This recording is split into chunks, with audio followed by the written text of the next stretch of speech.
Good morning. I'm Kim McClary, President and CEO of the Los Angeles World Affairs Council and Town Hall. We are so thrilled to partner again with Writer's Bloc on this very special program.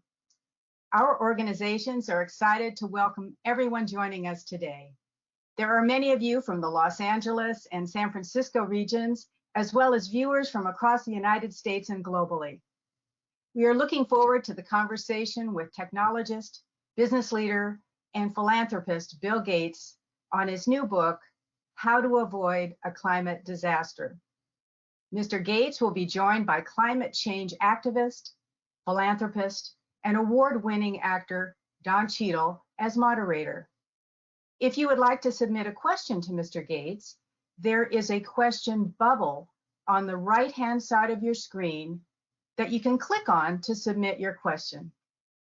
Now it is my pleasure to introduce our program partner, a nonprofit with a mutual mission of civic engagement on critical global issues. President, CEO, and founder of Writer's Bloc Presents, Andrea Grossman. Thanks so much, Kim, and thank you all for joining us here today with Bill Gates and Don Cheadle, international leaders in the fight against climate disaster. Bill is a visionary, and the Gates Foundation has given well over $50 billion towards international health and education initiatives. In his new book, How to Avoid a Climate Disaster, Gates raises the stakes. We can no longer call the looming threat climate change. It's climate disaster, as we see in Texas now and in California recently.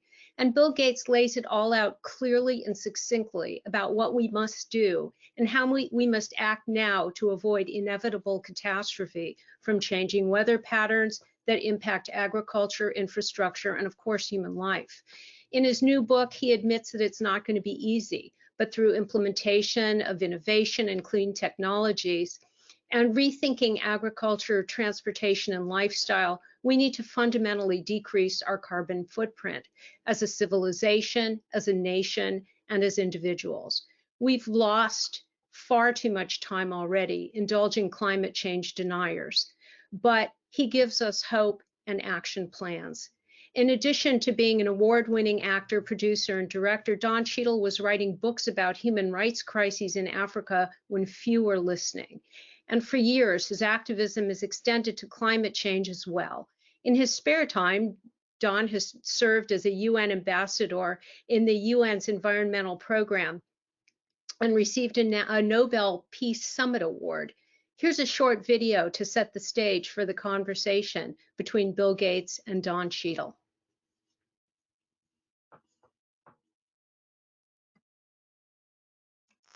In a typical year, the world emits over 51 billion tons of greenhouse gases. And as we keep doing that, the consequences for human life will be catastrophic. When I first fell in love with computers as a teenager, they were enormous, expensive, and only the government and big companies could afford them. But my friends and I became obsessed with a wild idea. What could we do if there was a computer on every desk? And now the wild idea is quite tame. Billions of people not only have computers on their desks, but even in their pockets. Now the world needs another breakthrough. In fact, it needs many breakthroughs. We need to get from 51 billion tons to zero while still meeting the planet's basic needs. That means we need to transform the way we do almost everything. Our commitment to developing these innovations will mean the difference between a future where everyone can live a healthy, productive life and one where we're constantly dealing with the human and financial crises at a historic scale. Entrepreneurs and investors have to build new businesses and change existing businesses to get these solutions deployed. Government leaders have to enact new policies that drive the market for clean energy. And advocates have to keep their voices loud to hold all of us accountable for rapid progress. Avoiding a climate disaster will be one of the greatest challenges humans have ever taken on. Greater than landing on the moon, greater than eradicating smallpox, even greater than putting a computer on every desk. My basic optimism about climate change comes from my belief in innovation. It's our power to invent that makes me hopeful.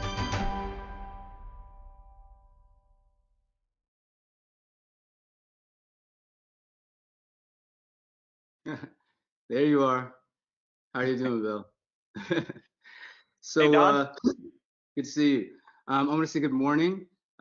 Thank you to the Los Angeles World Council and Writer's Bloc for that introduction. I'm Don Cheadle, and welcome to this conversation that Bill and I are going to have on his new book, How to Avoid a Climate Disaster, the Solutions We Have and the Breakthroughs That We Need. Today, we're going to hear from Bill on his path to climate work and his decision to write this book, before we're going to move on to some audience questions. But right now, I'd just like to say welcome. Thank you for joining us, Bill. I really enjoyed the book. It's incredibly readable and digestible, and I appreciate how you take this subject matter and break it down so it's accessible to the layman. And you use terminology and references that allow us to connect to this and really understand our place in this. So again, thank you. So I'm going to do my best Ed Bradley Jr. Impersonation. I've got a pen, I've got my questions written down. I want to make sure I get this right. This is a very important subject. So I'm just going to launch right into the first question. Great. So most people know me as an actor. They know you as the founder of Microsoft, a philanthropist focused on global health and development. But they also likely think of the two of us as being people who have wealth in excess of our need, compared to, you know, the regular citizen. And we have disproportionate carbon footprints. And that's something that you actually hit on in your book. So my question, I guess, is why should anybody listen to you and me when it comes to discussions about climate change? Well, certainly, given the success we both have, there's a huge responsibility for us to look at the inequities that are out there and devote both our resources and our time, and to the degree people are willing to listen to us, our voice, to try to bring down these inequities. You know, that's something that, you know, I think we both believe in very, very strongly. It's absolutely fair to say that my carbon footprint is higher than almost anybody else's. And I'm already speaking out a lot about global health. So why, should I speak out about another issue, and why should people listen? The reason that, really the thing that drew me into this was spending time in Africa and seeing that those countries deserve to have what we take for granted. They deserve to have lights at night and air conditioning. But I also saw that the climate is already hurting the farmers there, causing their annual productivity to be lower, causing there to be years where their crop completely fails, leading to malnutrition and instability. And so as I was seeing that, in parallel, I was seeing that young people are starting to care and speak out about climate. And that there's this ambitious goal. And so what came together for me was saying, we need a plan, and could my experience in the world of innovation help me to craft some things, write some things down that'll help us bring together a plan? Because without a plan, we're not going to get there. This is not an easy thing to get done, but it's not impossible. Well, that's your optimism. We'll speak about that later, and it's necessary. And maybe optimism isn't even the right word, but it's something that has to be stronger, as you said, keeping the voices loud, and the activism has to continue. So it's actionable. I think a lot of times people think of optimism as a sort of a stasis, and it's just a state of being. But without work and without movement, it doesn't do anything. So thank you. My next question. So we're still fighting a global pandemic, which is great that in this book that's so current, that's a part of the book, which I was like, how fast did Bill write this thing? But, well done to include that. So why do you think this is the right time to turn to climate? Why is this the right time for your book to come out? Yeah, so my journey in climate, as I said, started with what I was seeing in Africa, and I was very naive. So I started studying it. In 2010, I took some action. I gave a TED talk, not as famous as my 2015 pandemic TED talk that said we're not ready for the pandemic, but talking about climate and innovation. Then in 2015, I went to the Paris event, which was a great milestone for climate. One reason was that the discussion of R&D budgets in innovation came up there, and that's where I committed to create investments in innovation called Breakthrough Energy, and that over the last 5 years has gone very, very well.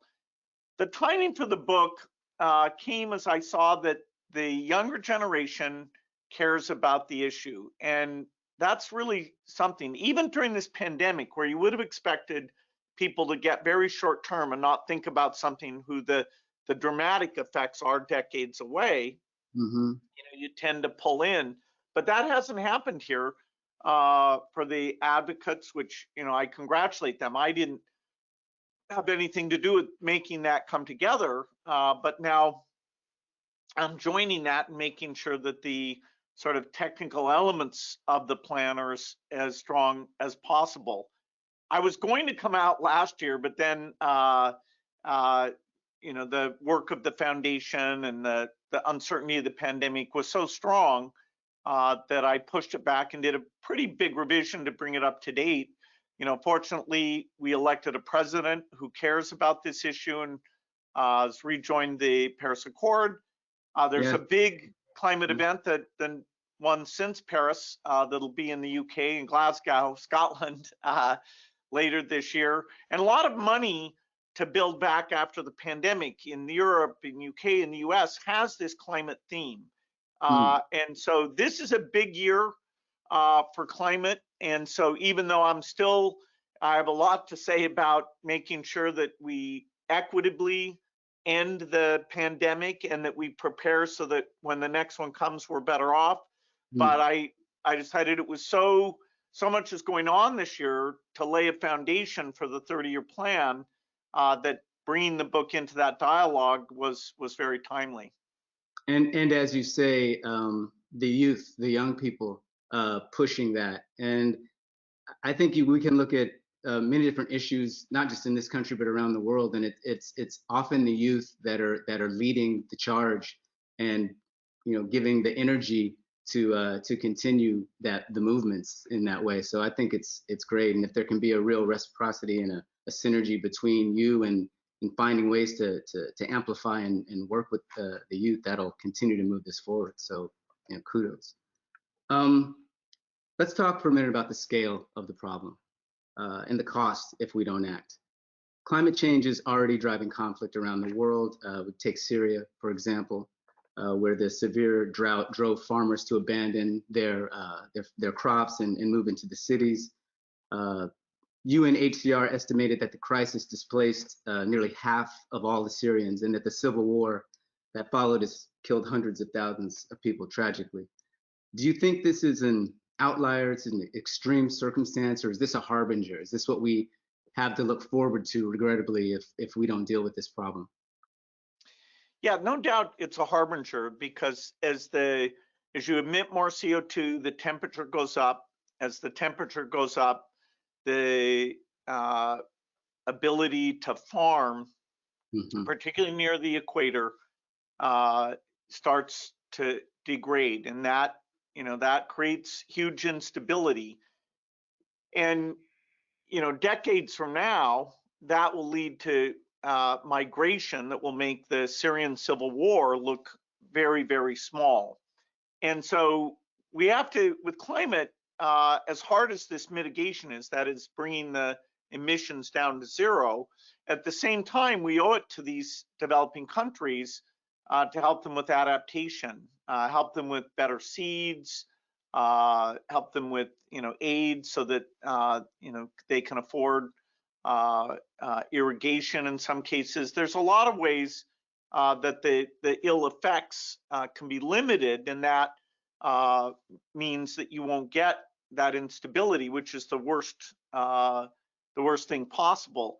You know, as we get towards the end of the century, climate problems will be killing over 5 times as many people per year as the peak of the pandemic. And so, as sad as the pandemic is, it really should wake us up to, we need government to invest on our behalf to avoid big problems.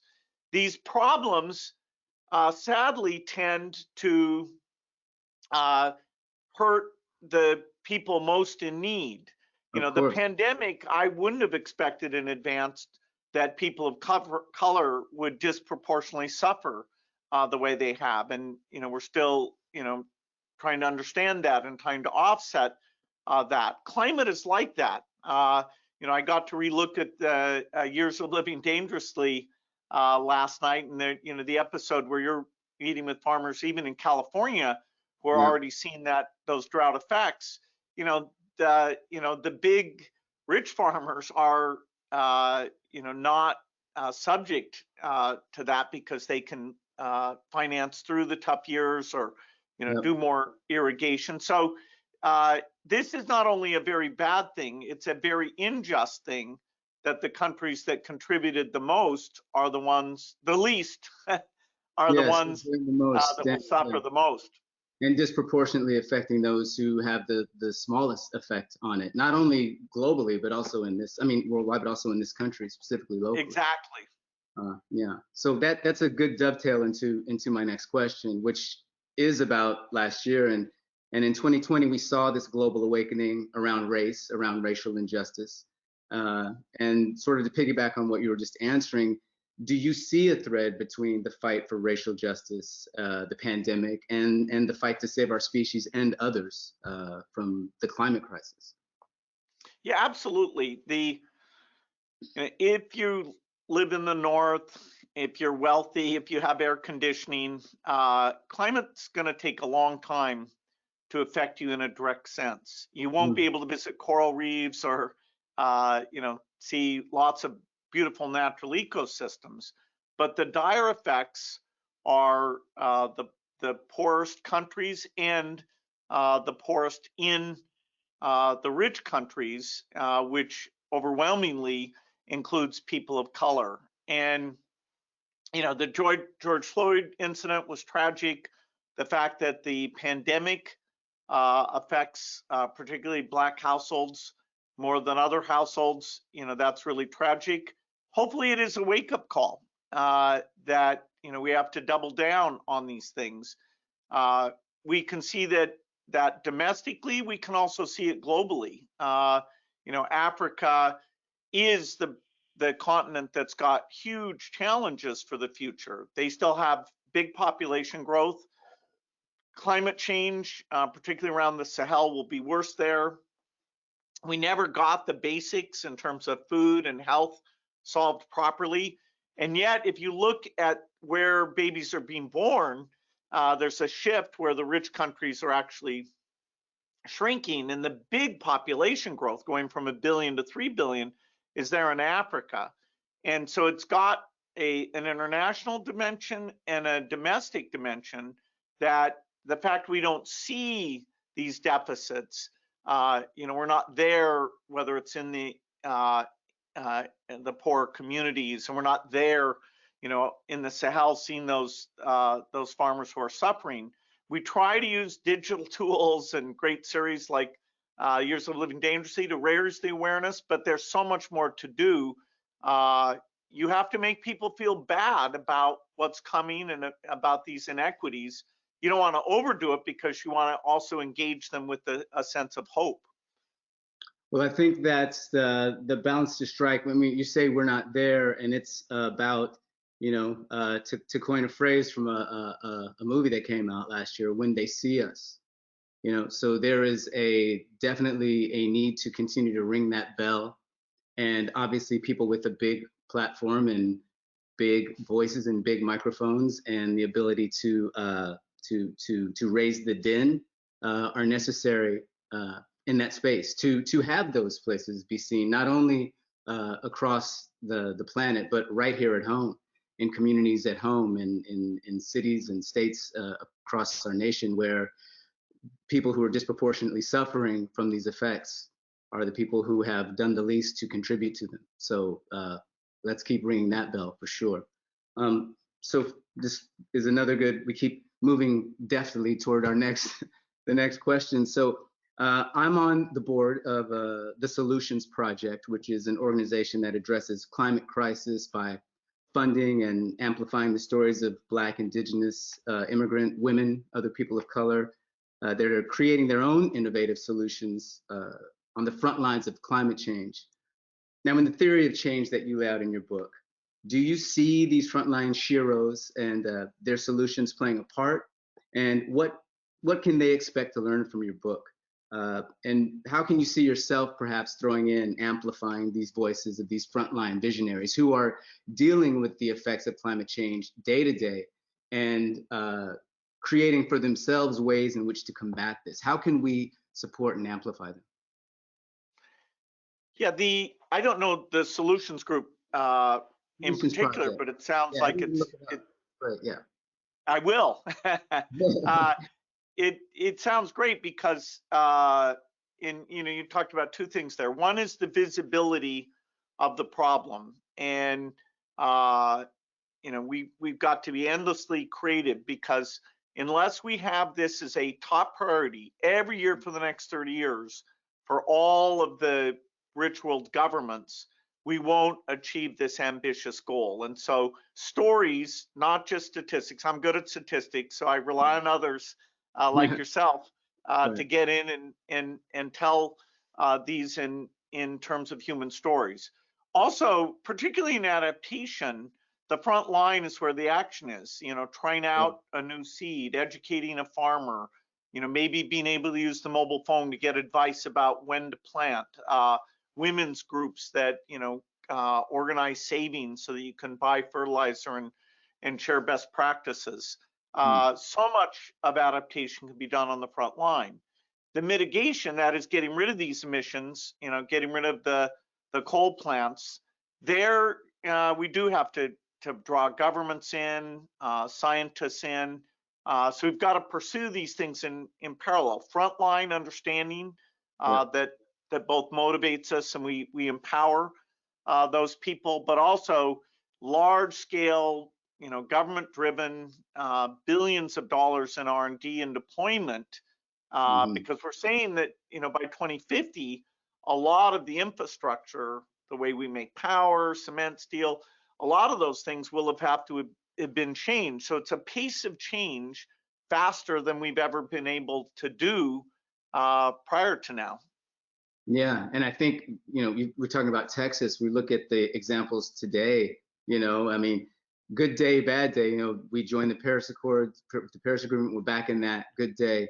And then we're seeing sort of exactly what you're talking about, the need to upgrade, to innovate, to figure out the ways that we get energy, how we create these places, the land that it takes. I mean, I love the ways that you go into your book about thinking about not just the things that we need to do with solar, with wind, with water, but it's like, where are they going to be?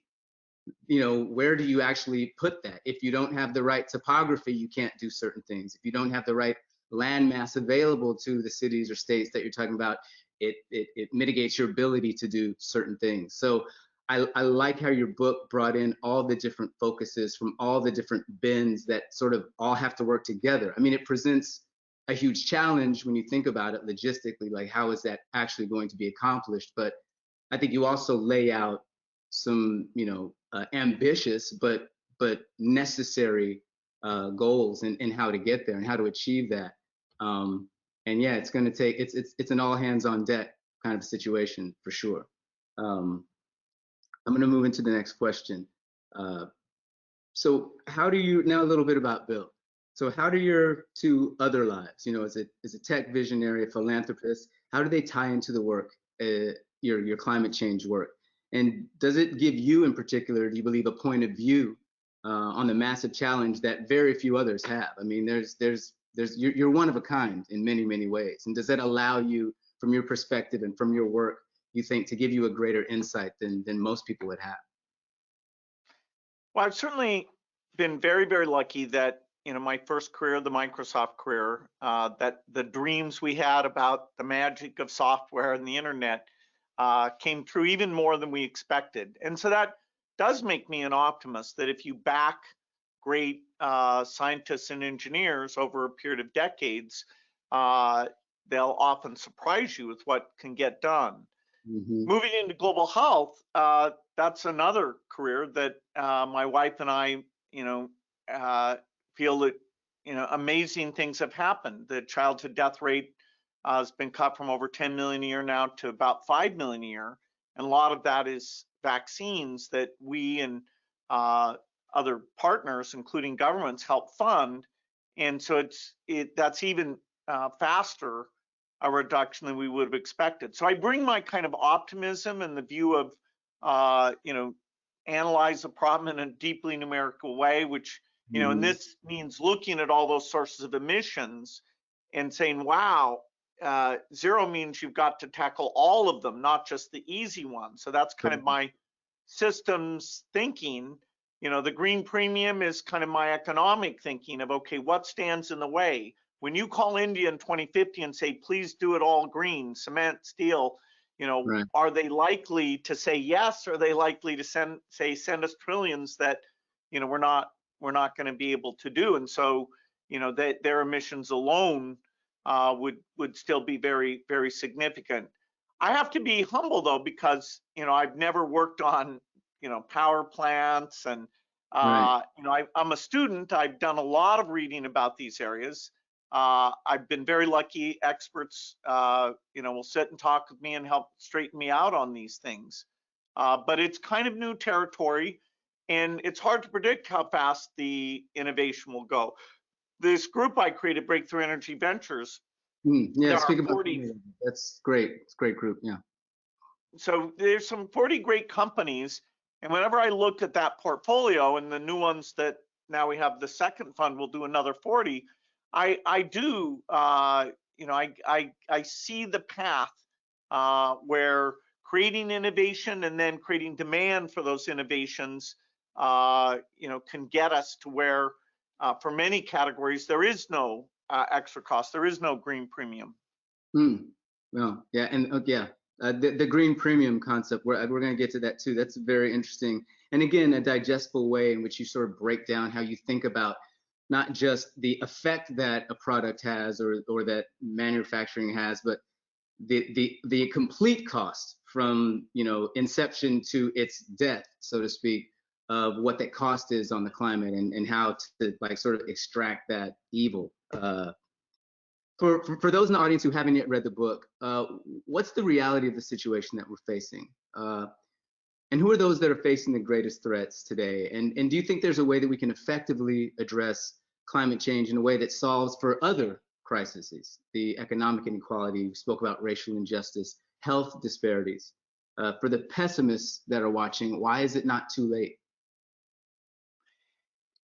Well, it's if we let the temperature go up and up and up, the effects are worse and worse. And because CO2 stays in the atmosphere for thousands of years, that's why it's basically the sum of all those CO2 emissions over time. And so to stop the increase, you've got to get down to zero. And that's very daunting, because it means every area of emission. And one of the things, emissions, the two numbers I really emphasize are 51 billion, which is the total number of emissions, and then this goal of getting to zero by 2050. Maybe quickly, if we can put up the slide that shows the different areas of emissions, because when people talk about climate, of these 5 areas on this nice pie chart, I love pie charts, there's 2 that there's broad awareness. So the fact that when we make electricity with coal and natural gas, that's a lot of emissions, shows up here, 27%. People know that. When we drive cars and use gasoline, people know that's a significant source of emission. And so in both of those, they see electric cars, the price is coming down. Eventually, the price won't be much higher, so that's the green premium progress on transportation. And then you have solar and wind on electricity.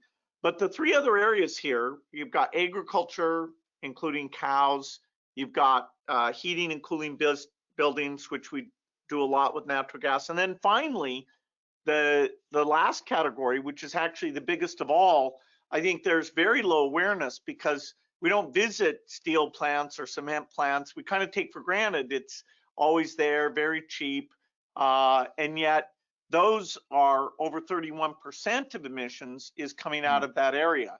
And so we need a plan for each of these things, you know, and we not only need that plan, but we need to take these industries, which are all over the world with many, many, many plants, and we actually have to change basically all of those plants in that 30-year time frame. So it is very daunting when you know, look at the entire scope. But you know, I don't want to discourage people. I do want to tell people who think it's easy that they're wrong, or people who don't think it's important that they're wrong, but also the people who think it's impossible that it's wrong, while backing it up with the incredible importance of getting this right. Yeah, I mean, and when you look at that 31%, I think that is probably the most challenging of all of them, because those others you can see a way to get through, but it's like, are we going to stop building buildings? Are we going to stop, you know, paving roads? Are we going to stop? So if that's not going to stop, and especially when we talk about developing countries and, you know, wanting somehow them to not participate in the same thing that the richest countries in the world have is unreasonable and also not and objectionable on a level of parity and fairness. But yes, if we don't have governments involved, if we don't have strong advocacy and innovation, it's like that 31%. When I was looking at the book, I was like, wow, that wedge of the pie is really kind of the trickiest. So green premiums, you teed that up. That's central in the book. Can you explain what it is, why it's important, and how does a green premium account for costs from polluting industries that, you know, companies that right now they're not paying that, and its effect on healthcare, the increasing economic devastation from climate crisis, even lives lost? Right. So as you say, the you know, when we run a coal plant, it not only contributes to climate change, but it contributes to local pollution. And we were very slow to realize that the rates of asthma and other negative effects were very strong there. And sadly, those plants and a lot of that pollution was disproportionately in poor communities. So the air and the water was causing health problems, and we've just developed the awareness of that. So we should have been, you know, regulating those coal plants or getting rid of them earlier. The doing things the green way, though, in some cases costs a lot more, and that's what I call the green premium. And I've got a slide here that gives two examples, one where we've got a fairly low green premium and one where it's very high. So for the electric car, when you're trying to make that decision, the electric car, you pay more up front, your range isn't as good, and you worry about the time it takes to charge and can you find a charging station. But the good news is that cost is not that much higher today, and as more people choose to buy electric cars, there'll be innovation, you know, better batteries, more charging stations. And so we can see that in the next 10 to 15 years, as these improvements take place, that green premium will actually go to zero.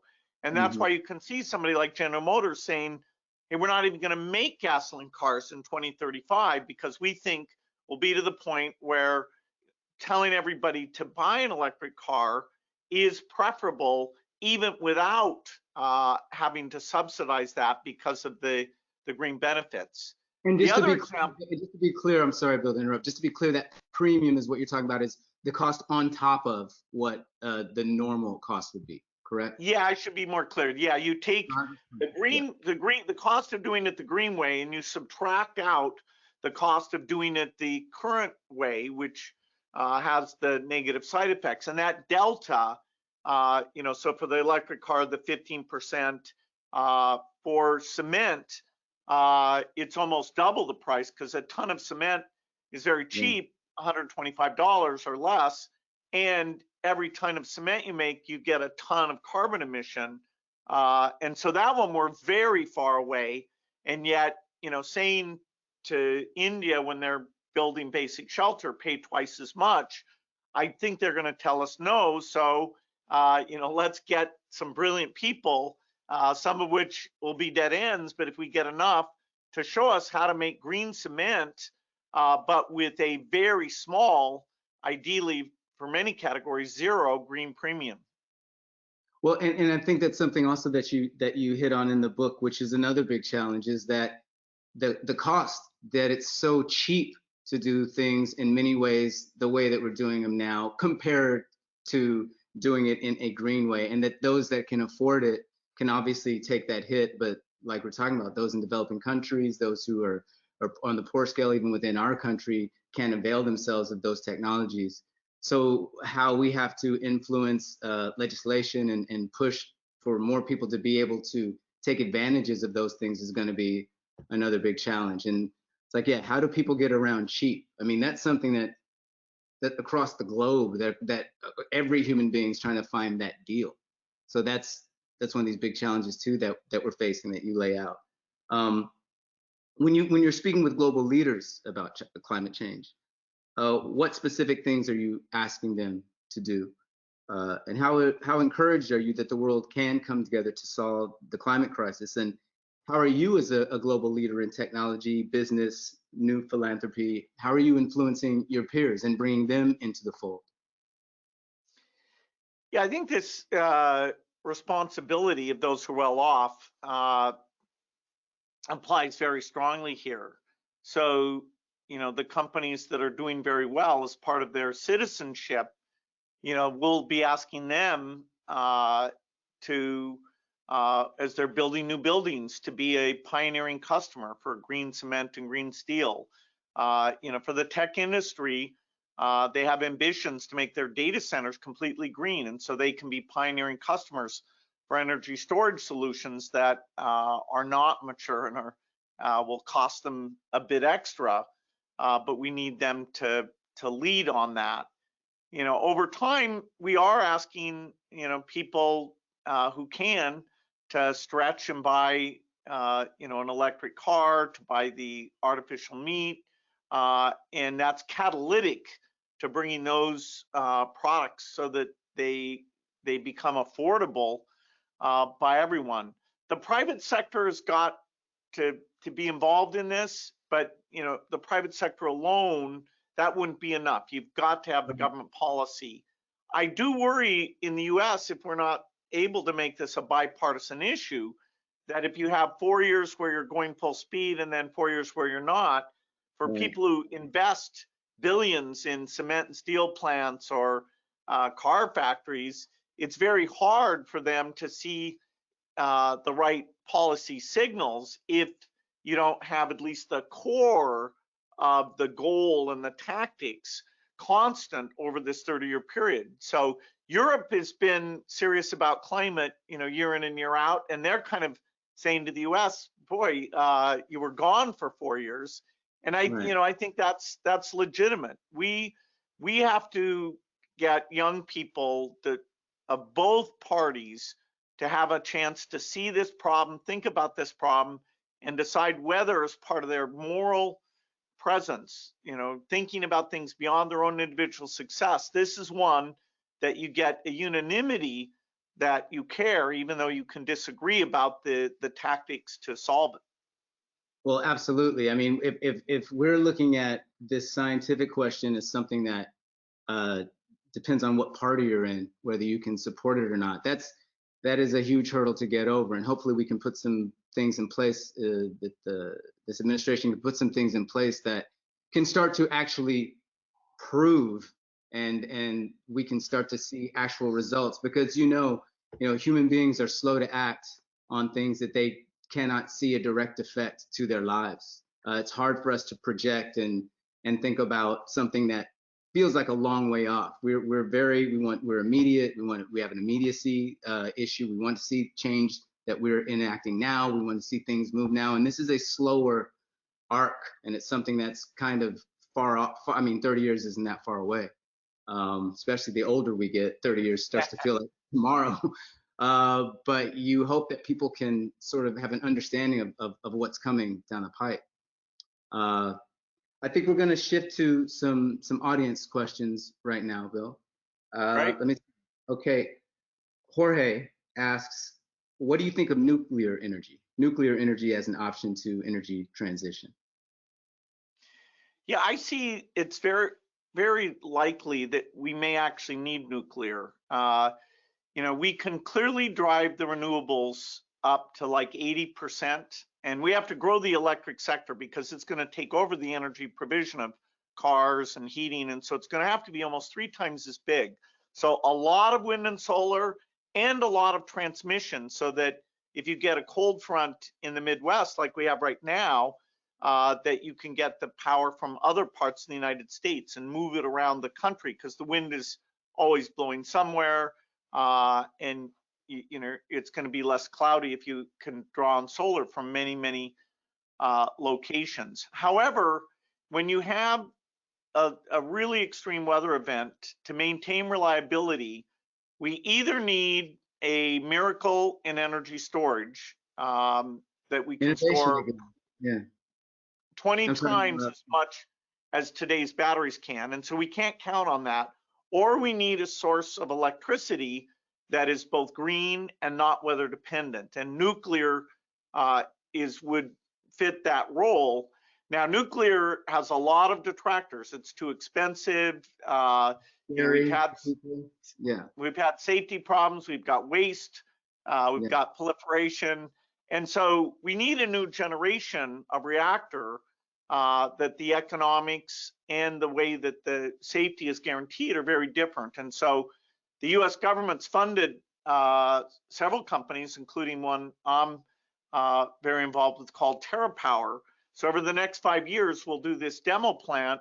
So I hope people are open-minded that, if it's a big improvement on all those dimensions, that it may need to be part of the solution for the US having this completely green grid, but it stays reliable and it stays cheap.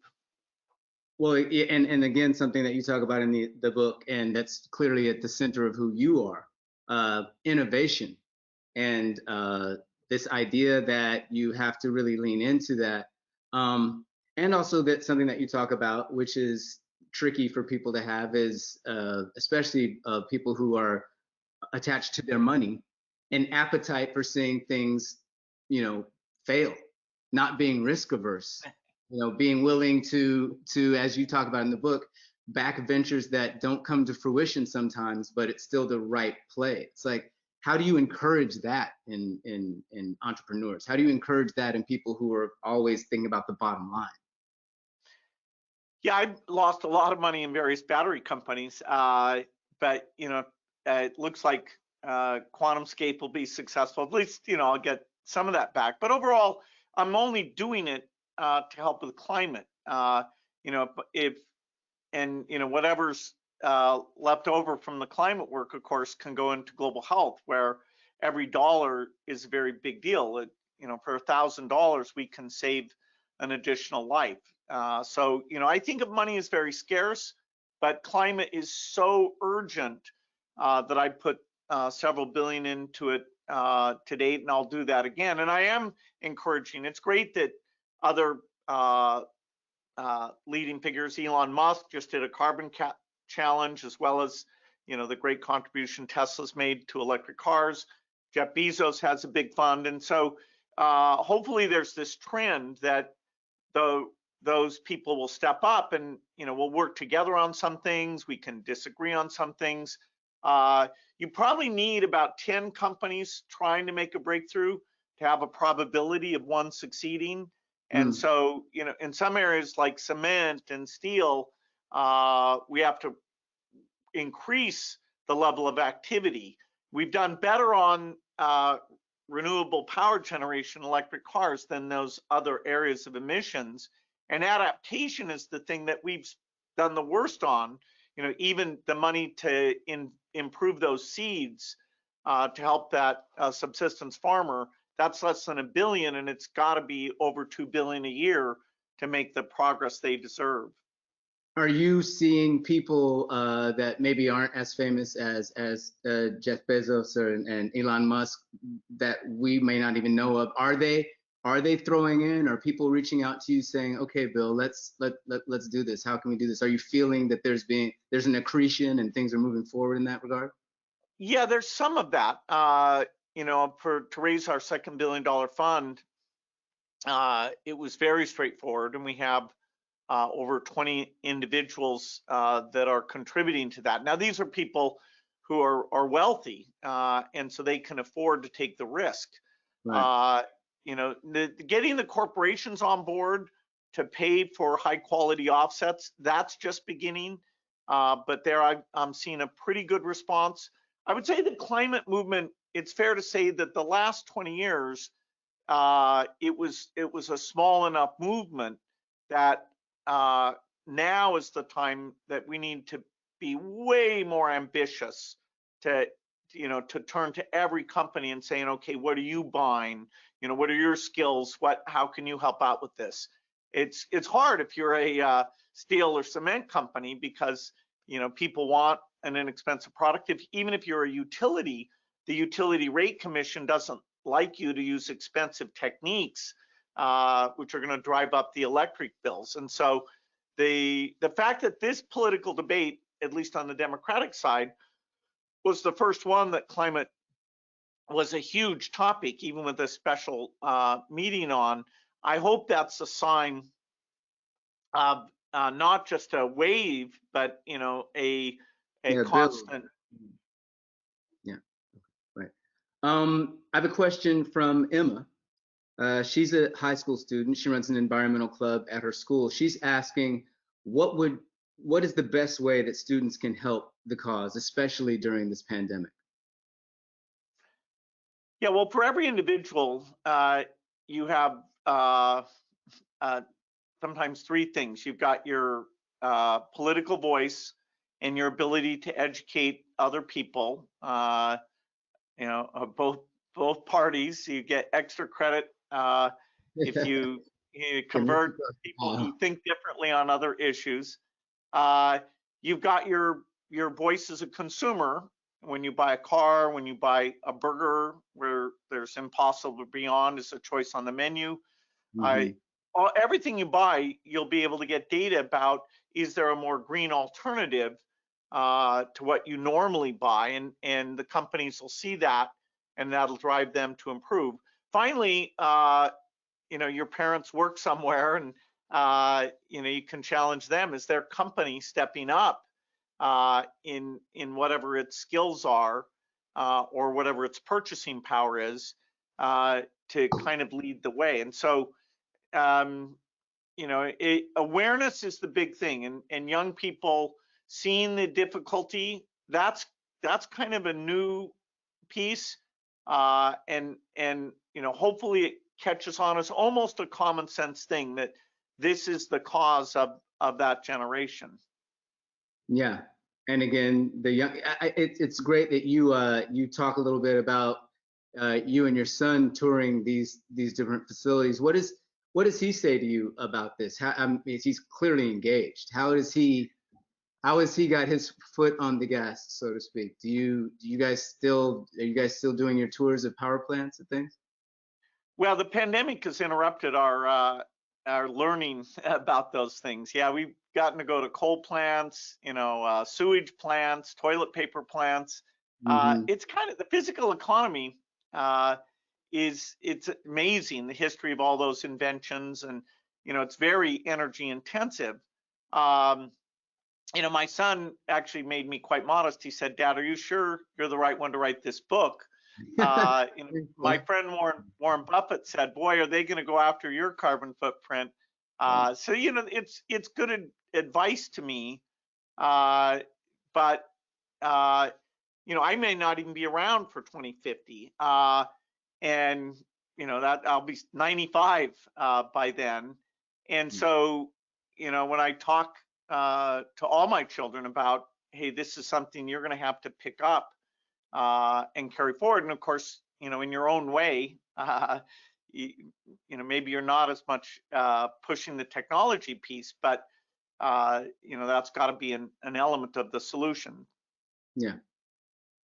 Okay. We have a question from, I hope I don't mangle your name.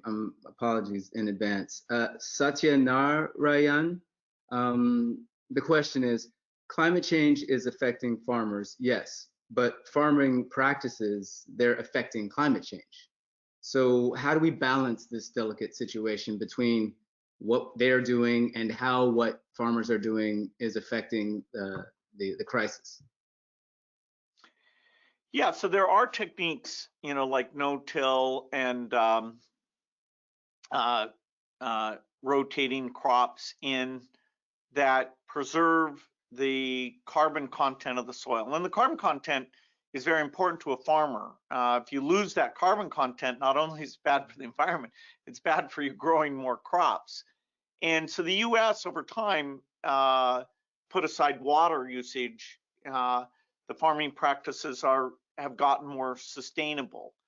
In places like Brazil, where people want to grow more soy or have land for beef grazing, there's a lot of forest being cut down. In Indonesia, that's palm oil plantations being built there. And so, those poor countries, the idea that, okay, in the short run, that may create a gain, but there's such a cost to doing it. In fact, will the Amazon forest even exist 20 years from now if it's under this pressure? How we use the satellite measurement data and how, can outsiders help the government, or is that viewed as interference? How do you get a level of monitoring that the compliance is good? The land use work has not been as successful as we'd like. And so slash and burn farming is tough. The better seeds will help a lot in that they'll not only be climate adapted, but they'll be more productive. And so the pressure to go and use more land will go down because you're able to get enough off of a smaller farm. Okay, thank you. Thanks for your questions, everyone. We're gonna have one more question, then we're gonna wrap this up. I appreciate your time, Bill. Thank you very much. It's been a great conversation. What do you think are the toughest policy challenges, both in the U.S. and globally? And how do you think corporate leaders who support climate change can collaborate more effectively with labor unions, racial justice advocates, affordable housing, community health, and environmental advocates to support, bold climate and green economic policy? Yeah, there's a lot of different communities there that often have been separated. As part of my climate work recently, I've met people in this environmental justice movement, and actually the President Biden appointed an expert, Dr. Martinez, to represent the issues there. Overall, there is synergy, as we're getting rid of coal plants, as we're making cars not noxious, or buses, that'll help out all communities. But if you're not intentional, sometimes the policies get the bad stuff near, the Superfund sites and things near to where the poor communities are located. So bringing that type of sensitivity, that was new to me, and so I put the time in to think about that. The corporate sector, I do see a lot of pressure. BlackRock is a big finance investor group, and they're saying, hey, if a company's not pretty strong on their climate policies, they'll even say, hey, we don't think you should invest in that. So that movement is getting better at measuring, okay, there's a term greenwashing versus what's really legitimate there. And I think every year we'll get smarter about what really counts. Who's writing real checks? Are they going against the things that make a difference? And some of efforts on funding hopefully will give scorecards that the quality of that gets better over time. The government role is the central role, and so private sector absolutely philanthropy, but when the benefits of getting rid of these greenhouse gases is kind of deferred, and so sending the signal that do the R&D and buy those green products now, the model of the electric car, which it's got a nice tax credit on it, and that's helped drive that volume up. Solar and wind, even though the price is coming down, that subsidies is driving that volume out. So we have some good examples. We need to now apply them to things like storage and industrial things, and that's why the Biden administration appointing very smart people and coming in with a real priority for climate change. This will be the first time they actually do look at all those areas, and of course we're talking with them a lot about advice on that. And so we're people see a lot of visibility of this November event, and all those constituencies hopefully coming together around this. I hope people are excited about the innovation, and that the real metrics are coming in. This is going to be a field with a real plan and a real sense of what's going well. And that's in a sense, this is kind of the start of this 30-year countdown for those groups working together. And hopefully in historic, something that has not always been done, the people who are most greatly affected will actually have a seat at the table and be able to be part of the architects who talk about the necessary changes that affect them disproportionately. And that's very important. And I'm glad that we've continued to make that a focus of this discussion. And this has been great, Bill. Again, I really love the book. It lays everything out very succinctly, and the challenges that we face and the advocacy that's going to be necessary. And I'm glad that you're leading the way in that regard. And we appreciate you, and thank you for taking the time to do this. I'd also like to thank the Los Angeles World Affairs Council and Writer's Block again for hosting this. To our viewers from LA, San Francisco, and wherever you may be, we want to say thanks again, and thank you, Bill. Thank you. Yeah, great to see you. And we'll offline, and I'll hip you to the Solutions Project and some other great places that we can talk about. Fantastic. Great. All right. And thanks, Kim. I'll hand it off to you. Thank you, Bill and Don, for such a superb conversation about how we all can work together to avoid climate disaster. We so much appreciate your time today, and I hope you sell millions of books and get this going in the right direction. So thank you all so much. Right, thank you, Kim. Bye, Bill.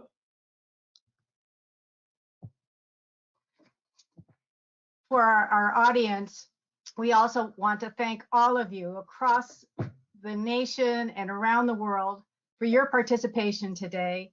You can stay in touch with Writer's Block and the Los Angeles World Affairs Council and Town Hall. There's more information immediately following this program. Thank you, everyone. Please stay safe, stay informed, and we hope to see you soon. Thank you.